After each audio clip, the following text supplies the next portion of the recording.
रोसई घरर एक महत्वपूर्ण उपकरण हेउची चॉपिंग बोर्ड, जहाकू कटिंग बोर्ड बोली मध्य कुहाजाए। परिबा काटिबा पई व्यवहार हेउथिबा एही चॉपिंग बोर्ड दिन में 2 ରୁ 3 थर व्यवहार करा जाए। आलू पियाज परिबा काटिबा पई व्यवहार हेउथिबा एही बोर्ड कटाकटी सरिला परे शेषरे धुआ जाइथाए। किंतु किछि किछि लोक चॉपिंग बोर्ड व्यवहार परे एहाकू झाड़ी देई किंबा पोछि देई रखि दियंती एवं बेले बेले बिना धोई ही बोर्डर व्यवहार करंती। किंतु एभली करिबा आपणଙ୍କ स्वास्थ्य पई केते क्षतिकारक जानिछंती कि?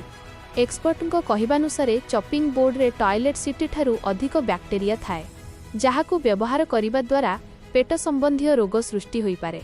तेबे एथिरे केते सत्यता रहिछि आसंतु जानिबा। एक्सपर्टଙ୍କ कहिबानुसारे चॉपिंग बोर्ड जदि काठर व्यवहार करूछंती तेबे एहाकू ठीकरे न धोइले बैक्टेरिया हॉटस्पॉट होई पारे। काठ बोर्ड रे लागिथिबा स्कार रे बैक्टेरिया जमा होई जाए एवं एहा परिवारे लागी खाद्य माध्यम रे पेटकू जाए। आउ तापरे आरंभ हुए पेट संबंधी रोग। खाद्य एवं पानी सह एहार संबंध थिबारु एथिरे फंगस एवं बैक्टेरिया शीघ्र जमाट बांधि थाए। एक्सपर्टଙ୍କ कहिबानुसारे चॉपिंग बोर्ड रो व्यवहार करिबा परे आपण एहाकू भलरे गरम पानी एवं साबुन रे धोई नियंतु।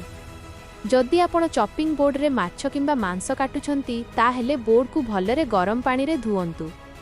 नचेत लेंबू किंबा सिरका पकाई गरम पानी रे घसी घसी धुवंतु। एहा चॉपिंग बोर्ड रु जीवाणु हटाई देबो। सफा करिबा परे खरारे चॉपिंग बोर्ड को रखि दियंतु। ओदा चॉपिंग बोर्ड रे अधिक बैक्टेरिया जन्म नहीं थांती। जदि आपण रोगरु बंचिबा पई चाहुछंती तेबे सफासुतुरा चॉपिंग बोर्ड रो व्यवहार करंतु एवं सुस्थ रुहंतु। परिबा काटिला समय रे ध्यान रखंतु जे चॉपिंग बोर्ड रे जेमिति अधिक कटा दाग न रहिबो। प्रतिदिन बोर्ड को सफा करंतु एवं परिवार को रोगरु दूरेई रखंतु।